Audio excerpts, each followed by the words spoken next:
Wallace was not the target of a hate crime following the discovery of a noose in his Talladega garage. They also say the noose had been in the garage since as early as October. Now, that was before Wallace was assigned to the space. On Monday, in a powerful show of support, NASCAR drivers and crew members escorted him and his number 43 car onto the track. It's a powerful scene. Wallace is the only full-time black driver at NASCAR's top level. He had advocated for NASCAR's recent ban of the Confederate battle flag. Bubba Wallace joins us now to discuss this latest turn of events. Bubba, it's really good to see you. I want to start with the federal investigators' conclusion no crime was committed. Therefore, they say there will be no federal charges. How are you processing this latest turn of events? Yeah, no, it was a relief that, I wasn't targeted at anything. But yeah, I was delivered the information when it all went down Sunday afternoon, Sunday evening, and was just kind of following set there, knowing that it was in NASCAR's hands and that I didn't report it. I was just delivered the information. So, no, you were told by the head of NASCAR, you said, who came to you in a very emotional state saying that this had happened. How could something, this is what I don't get, Bubba, how could it have been there for 9 months and no one noticed it before? I don't understand that. Yeah, I'm not sure either. I guess we're all kind of hypersensitive to what's going on in the world right now, and my crew member had just looked over and seen, what was in the shape of a noose, and it in fact was a noose. I've seen the footage or the video, or I'm sorry, the picture of the garage pool, as we want to call it, to make everybody happy here. That it was in fact the shape of a noose. The FBI backed that up 100%. Never thought I'd be talking to the FBI, but they said absolutely is a noose. Not a functioning noose, but it is a noose, and they were curious on why that was even hanging as well. So. And didn't you say, Bubba, that it was hanging over your car? Didn't you say that it was hanging over your specific car, your area? It was in my garage bay. I never seen it personally. I never, walked up and seen it. Yeah, I never seen it. So do you think that you were the target of a hate crime? I know what the federal investigators are saying.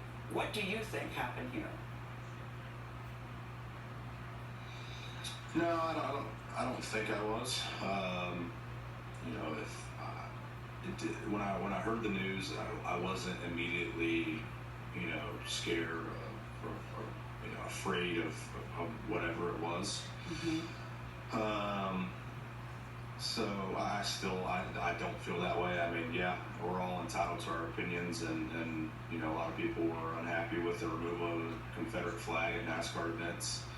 And some have taken it like we're getting rid of that out of their personal lives. So I don't really understand that logic, I'm thinking, but you can't help some people in today's world. But we'll just keep moving on. We'll keep pushing the needle and fighting for what's right in this sport, and I'll continue to stand proudly where I am. Well, but you got an extraordinary display of support from other drivers on the track the other day. But I imagine this has got to be, this has been pretty exhausting, all of this to go through. How are you doing?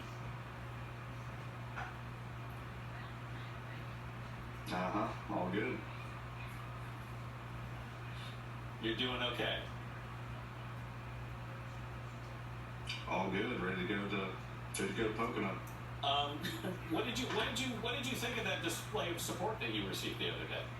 Very touching. Oh, yeah, it was for sure was emotional. Definitely a moment that'll stand out for me for forever. Knowing that the support was there. I know there's everybody in the garage has each other's backs, and we don't show it because we're competitors, and maybe that's considered a sign of weakness, and that we could kind of attack on that.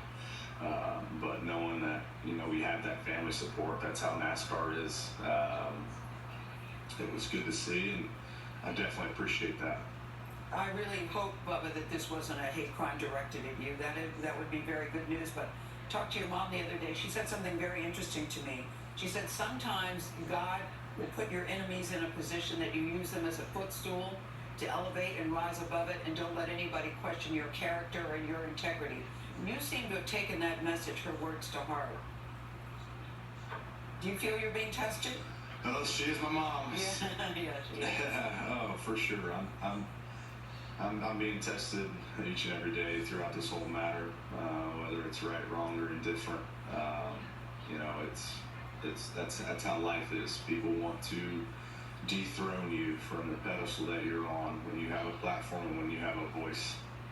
And I've got a strong support system behind me, you know, including my mom, my sister, my dad, my girlfriend, and so they're all keeping me standing up tall when I get down and frustrated like I am now. But I still know the path that I am destined to be on, and I'm walking that proudly with my head held high. Bubba, what's frustrating you right now? What's frustrating you the most right now? I think that's obvious to everybody of how they want to turn it into a hoax when I was just rational thoughts off the factual information that I was given. So yeah, Bubba, I have to say you do seem a little down and a little frustrated. I'm wondering how you're going to move forward, because listen, you have a lot of support from people who are cheering you on, who don't appreciate what you've been through, who don't appreciate it now that people are trying to change the narrative of this story. And I hope that you will hang on to that. But it is concerning to me, you do seem a little down and upset by this. Who's helping you get through? it'll be all right. It'll be all right? Yeah, it'll be okay. Honestly, the best medicine for me will be Saturday and Sunday when I'm in the race car and can get away from all the madness for a few hours. That's good. All right, Bubba Wallace. We will be cheering you on the track. Please be careful. Please stay safe. Thank you very much. Thanks for your time today. Thanks, Bubba. Ahead, the push for change within the Chicago Police Department will take